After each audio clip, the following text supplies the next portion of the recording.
변명 중에서도 가장 어리석고 못난 변명은 시간이 없어서라는 변명이다.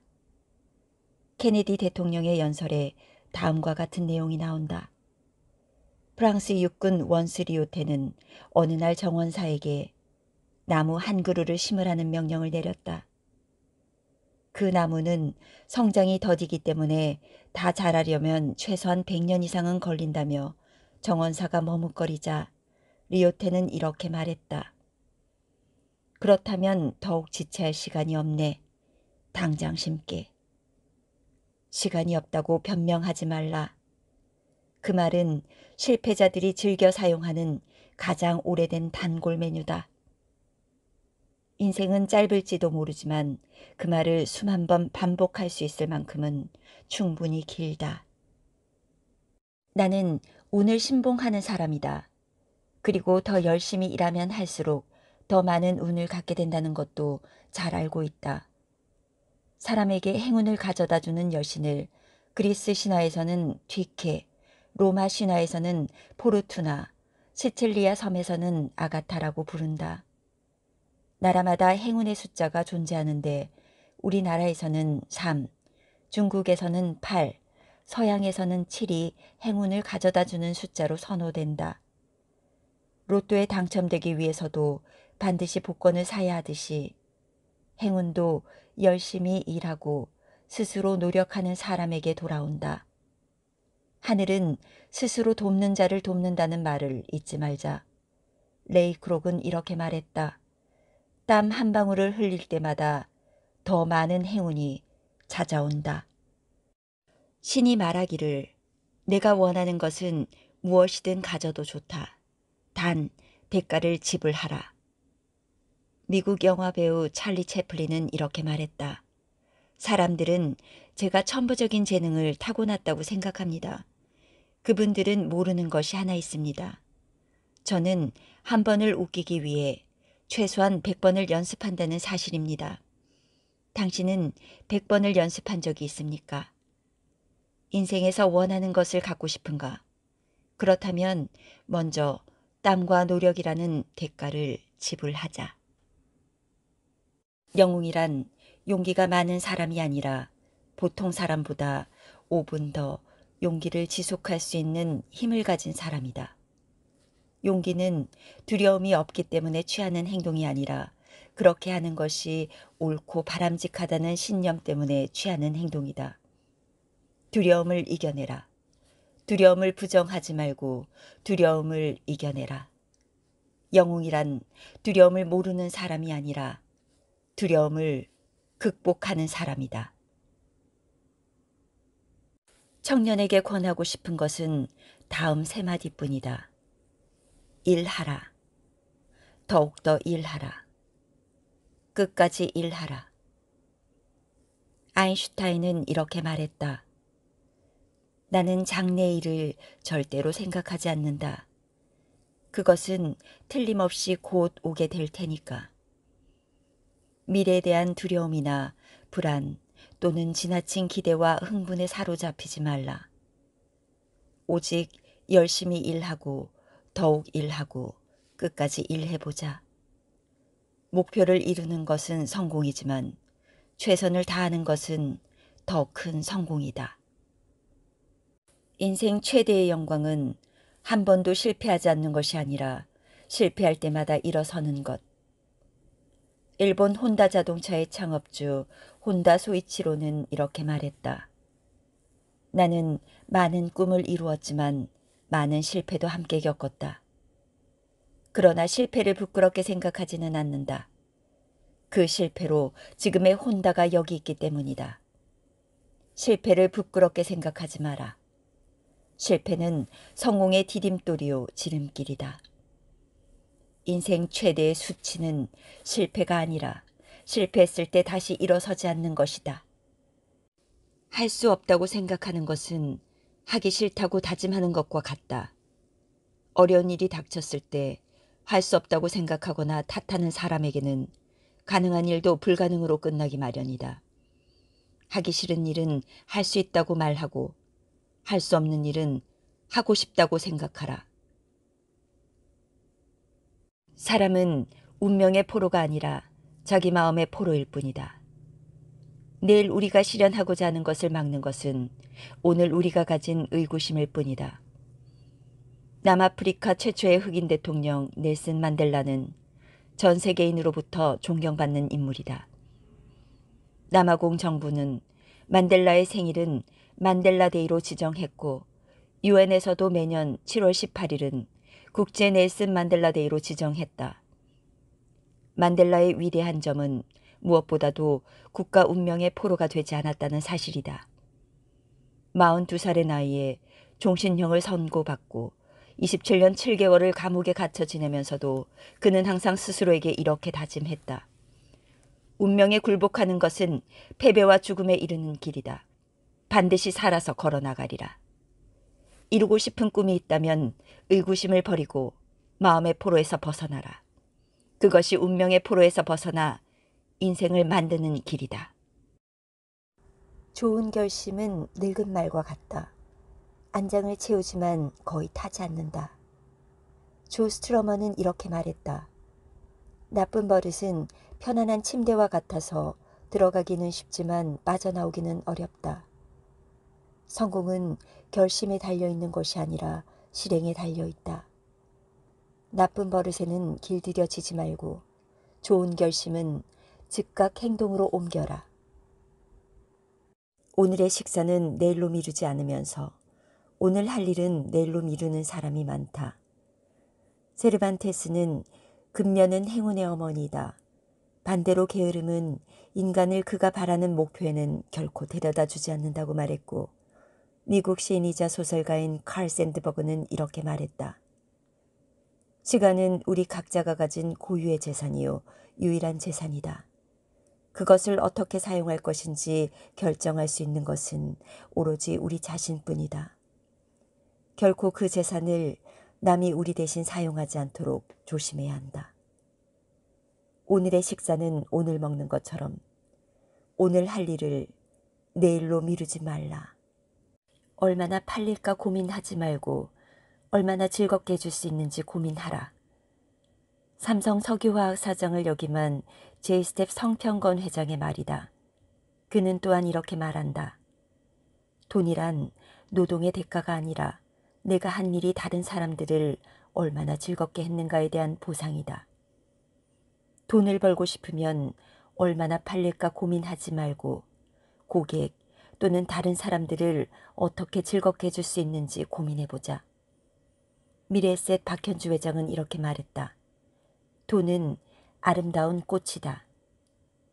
돈은 다른 사람들을 즐겁게 만들어준 데 대한 보상이며 다른 사람들을 즐겁게 만들어줄 수 있는 아름다운 꽃이다.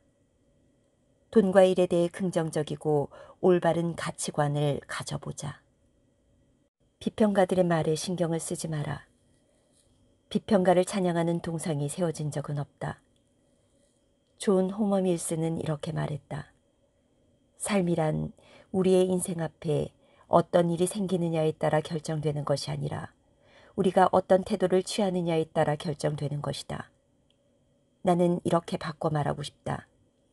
삶이란 비평가들이 어떻게 말하느냐에 따라 결정되는 것이 아니라 내가 인생을 어떻게 평가하느냐에 따라 결정되는 것이다. 한 번도 실패하지 않았다는 건 새로운 일을 전혀 시도하고 있지 않다는 신호다.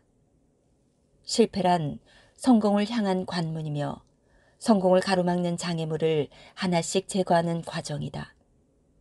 우리가 걱정할 것은 실패가 아니라 한 번도 실패하지 않는 것이다. 왜냐하면 실패가 없다는 건 새로운 모험에 뛰어들지 않고 현실에 안주하고 있을 가능성이 높기 때문이다. IBM 창업자 톰 와스는 이렇게 말했다. 성공하려면 실패를 2배로 높여라. 미래를 위해서 무엇을 해야 하는지 결코 알 수 없다. 그래서 인생은 멋진 것이다. 온라인 게임 신화의 주인공이자 NC소프트의 창업주 김택진 회장은 이렇게 말했다. 사람들은 자신에게 성공, 사랑, 행복을 가져다 줄 설계도를 찾아 헤매지만 세상의 비밀은 레시피로 적혀 있다. 그래서 직접 해보고 깨닫기 전에는 알 수 없고 세상은 온갖 다양함으로 존재하며 변해가는 거다. 생각병에 들면 아름다운 현실을 못 보게 된다. 성공과 행복, 미래라는 요리를 맛있게 만드는 비밀은 모두 레시피로 적혀 있다. 다른 사람의 방식을 흉내내지 말고 나만의 레시피로 인생이라는 요리를 맛있게 만들어 보자. 두 친구가 함께 놉니다. 한 사람은 놀고 싶지 않은데 다른 사람이 놀고 싶어서 함께 놀 때 그게 사랑입니다. 사랑은 어른들의 소꿉장난이다. 누군가를 사랑한다면 내가 놀고 싶지 않더라도 그 사람과 함께 놀아줘야 한다. 그렇지만 내가 좋아하는 놀이를 상대방에게 강요해서는 안 된다. 소꿉장난에서도 각자가 맡고 싶은 역할은 다르기 때문이다. 생택지 베리는 이렇게 표현했다. 사랑이란 서로 마주보는 것이 아니라 함께 같은 방향을 바라보는 것이다. 사랑은 끝없는 신비이다. 그것을 설명할 수 있는 것이 전혀 없기 때문이다. 프랑스 작가 라로슈프코는 이렇게 말했다. 진정한 사랑은 환영과 같은 것이다. 그것에 대해 이야기하는 사람은 많지만 그것을 본 사람은 없다. 조금 냉소적인 표현이지만 그만큼 진실한 사랑을 찾기 어렵다는 뜻일 것이다. 그럼에도 진정한 사랑은 세상의 어떤 말로 설명하기 어려운, 사랑한다는 말로써도 표현할 수 없는 끝없는 신비다. 사랑이란 별다른 것이 아니라 그 사람과 함께 늙어가고 싶은 것이다. 영국 런던대 신경학 연구소 타니아 싱어 박사팀은 자신의 연인이 고통받는다는 사실을 아는 것만으로도 뇌의 고통 관련 부위가 반응한다는 점을 밝혀냈다. 연인 관계에 있는 남녀 한 쌍을 같은 방에 두고 1초간의 전기 충격을 남성의 손등에 가하면서 여성의 뇌를 관찰하였다. 그 결과 남성이 고통스러운 충격을 받으면 여성의 뇌에서 자신이 고통받을 때와 똑같은 부위가 활발하게 반응을 일으켰다. 단순히 연인의 고통을 보는 것만으로도 공감적 반응을 일으킨 것이다. 사랑이란 함께 늙으며 함께 기쁨과 슬픔을 나누는 것이다. 사랑은 우리를 행복하게 해주기 위해서 존재하는 것이 아니다. 우리가 고뇌와 인고 속에서 얼마나 강할 수 있는지를 보여주기 위해서 존재한다. 자크 오펜바흐의 오페라 호프만의 이야기에 다음과 같은 노래가 나온다. 사랑이 인생을 더욱 위대하게 만든다. 시련이 인생을 더욱 위대하게 만든다. 사랑은 우리를 행복하게 만들어주지만 때론 고난과 역경을 안겨다 준다. 그런 경우에도 절대로 사랑을 부정하지 말라. 사랑은 우리를 행복하게 위해서 뿐만이 아니라 우리를 단련시켜 더욱 나은 사람으로 만들기 위해서도 존재한다. 이별이 두려워 사랑하지 못하는 자는 죽음이 두려워 숨쉬지 못하는 자와 같다. 도마는 이렇게 말했다. 사랑의 시작은 너무 아름답다. 너무 아름다워서 그 끝이 안 좋은 것도 무리가 아니다. 사랑은 종종 이별과 상처로 끝을 맺는다. 그렇다고 사랑을 시작하지 않는 것은 죽음이 두려워 아무것도 먹지 않는 것과 마찬가지다. 조르주 상드는 이렇게 말했다. 사랑하기 위해서 상처받는 것이므로 사랑하라. 인생에서 좋은 것은 그것뿐이다. 사랑하고 상처받고 이별하자. 인생에서 좋은 것은 사랑뿐이다. 사랑은 여자에게 일생의 역사요, 남자에겐 일생의 일화에 불과하다. 아일랜드 소설가 오스카 와일드 역시 이렇게 말했다. 남자는 한 번 여자를 사랑하면 그 여자를 위해서 무슨 일이든지 한다. 단 한 가지 해주지 않는 것이 있다. 그것은 영원히 사랑하는 것이다. 반면에 마케도니아의 알렉산더 대왕은 이렇게 사랑을 찬미했다. 진정한 사랑은 해피엔딩으로 끝나지 않는다. 진정한 사랑은 네버엔딩이기 때문이다. 남자건 여자건 진정한 사랑은 에피소드가 아니라 네버엔딩 스토리다. 사랑에는 두 가지 핵심적인 의무가 있다. 하나는 주는 것이고 또 하나는 용서하는 것이다. 레바논 출신의 작가 칼릴 지브란은 이렇게 말했다. 서로 사랑하라. 하지만 서로 묶는 사슬이 되지 말라. 서로 잔을 채워주어라. 하지만 어느 한편의 잔만 마시지 말라. 너무 가까이 서 있지 말라. 참나무 떡갈나무도 서로의 그늘 속에서 자랄 수 없다. 사랑이란 상대방의 잔을 채워주되 구속하지 않는 것, 그리고 상대방의 잘못과 실수를 너그럽게 용서해 주는 것이다. 영국 배우 피터 유스티노브는 이렇게 말했다. 사랑은 끝없는 용서의 행위이며 부드러운 시선을 건네는 것이며 그것은 습관이 되어야 한다. 진정한 사랑은 주고 구속하지 않고 용서하는 것을 의무와 습관으로 만들어야 한다. 나는 사람들에게 부끄럽지 않은 인간으로 기억되기를 바란다. 그러나 내가 사랑했던 사람에게 그저 아름다운 한 여자로 기억되고 싶습니다. 남자는 언제나 여인의 첫사랑이 되고 싶어 한다.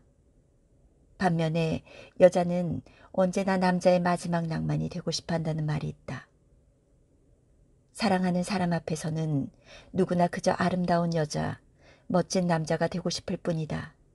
독일의 여성 작가 루 살로메는 이렇게 말했다. 여자는 첫사랑을, 남자는 마지막 사랑을 잊지 못한다. 사랑하는 연인에게도 부끄럽지 않은 사람이 되도록 노력하자. 사람을 사랑하되 그가 나를 사랑하지 않거든 나의 사랑에 부족함이 없는가 살펴보라.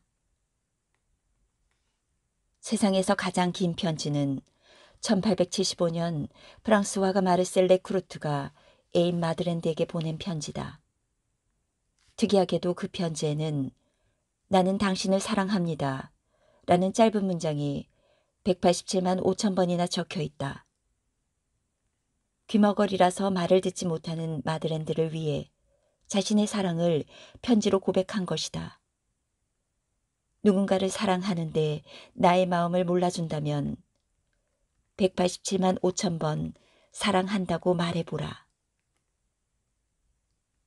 사랑받고 싶다면 다른 사람을 사랑하고 사랑스럽게 행동하라.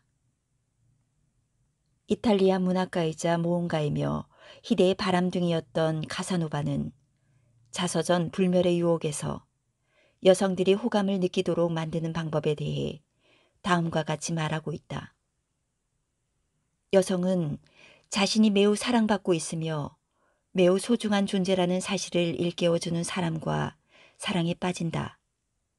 따라서 여성을 진심으로 사랑하고 그 여성이 얼마나 아름다운 존재인지 일깨워주고 소중하게 대해주기만 하면 모든 여성으로부터 사랑받을 수 있다. 누군가의 마음을 사로잡고 싶다면 먼저 그 사람을 사랑하고 그에게 사랑스러운 말과 행동을 하라. 사람을 자주 판단하게 되면 사랑할 수 없게 된다. 셰익스피어는 이렇게 말했다. 오만한 가슴에는 사랑이 싹트지 않는다. 사랑은 판단하는 것이 아니라 이해하는 것이며 자신을 높이는 것이 아니라 상대방보다 낮아지는 것이다. 오만과 편견을 갖고 사람들을 평가하면 사랑하기도 어렵지만 사랑받기도 어렵다는 사실도 기억하라. 사랑은 겸손한 가슴에 싹튼다. 사랑할 시간도 충분치 않은데 증오할 시간이 어디 있으랴. 시인 피천득은 이렇게 노래했다. 여러 사람을 좋아하며 아무도 미워하지 않으며 몇몇 사람을 끔찍히 사랑하며 살고 싶다. 인생을 살며 누군가를 비판하고 싶거나 미움에 사로잡힐 때는 시간이 아깝다고 생각하고 차라리 잊어버려라. 사랑할 시간도 부족한 인생을 쓸데없는 원망과 한탄으로 허비하지 말라. 사랑은 풍요로운 것입니다. 헤세의 시에 나오는 구절인데 이렇게 이어진다. 사랑 그것은 아주 분명한 것입니다. 삶의 질을 드높이고 인생을 무한히 확장시키며 마음을 비옥하게 하는 모든 것입니다. 무엇보다 높고도 깊으며 인생을 풍요롭게 하는 모든 것, 그것이 바로 사랑입니다. 헤세는 또 이렇게 노래했다. 만약에 내가 사랑이 무엇인지 안다면 그것은 당신 덕분입니다. 삶의 질을 높이고 인생을 확장시켜주고 마음을 비옥하게 만들어주는 사랑. 그런 사랑을 알려줄 수 있는 당신을 찾아보자. 사랑은 풍요로운 것이다. 사랑하지 말아야 되겠다고 하지만 뜻대로 안 되는 것과 같이 영원히 사랑하려고 해도 뜻대로 되지 않는 것이 사랑이다. 인디언 속담에 그렇게 될 일은 결국 그렇게 된다는 말이 있다. 사랑하지 않으려 결심해도 사랑에 빠지고 사랑하려 결심해도 곧 사랑이 식어버린다. 사랑은 관역을 모른 채 날아가고 있는 화살과 같다. 어디에 꽂힐지 언제 멈출지는 아무도 모른다. 빛과 공기가 남아있고 친구와 사랑이 남아있으면 절망할 일이 무엇이랴. 나폴레옹은 1%의 가능성, 이것이 내가 갈 길이다라고 말했다. 1% 이상의 가능성이 있고 친구와 사랑까지 남아있다면 세상에 두려워할 일이 무엇이랴. 어떤 어려움에 처하든지 절대로 절망에 빠지지 말고 희망을 가져라. 그리고 그런 희망을 가져다 줄 수 있는 진정한 친구와 사랑을 만들어라. 빛과 공기가 남아있는데 친구와 사랑을 만들지 못할 일이 무엇이랴. 사랑받지 못하는 것은 슬프다. 그러나 사랑할 수 없는 것은 훨씬 더 슬프다. 독일 태생의 미국 정신분석학자 에리 프롬은 이렇게 말했다. 미숙한 사랑은 말한다. 나는 당신을 사랑해요. 왜냐하면 당신이 필요하기 때문에. 성숙한 사랑은 말한다. 당신이 필요해요. 왜냐하면 당신을 사랑하기 때문에. 사랑할 수 없는 것은 슬픈 일이다. 그러나 미숙한 사랑을 하는 것은 훨씬 더 불행한 일이다. 필요하기 때문에 사랑하지 말고 사랑하기 때문에 필요한 사랑을 하라.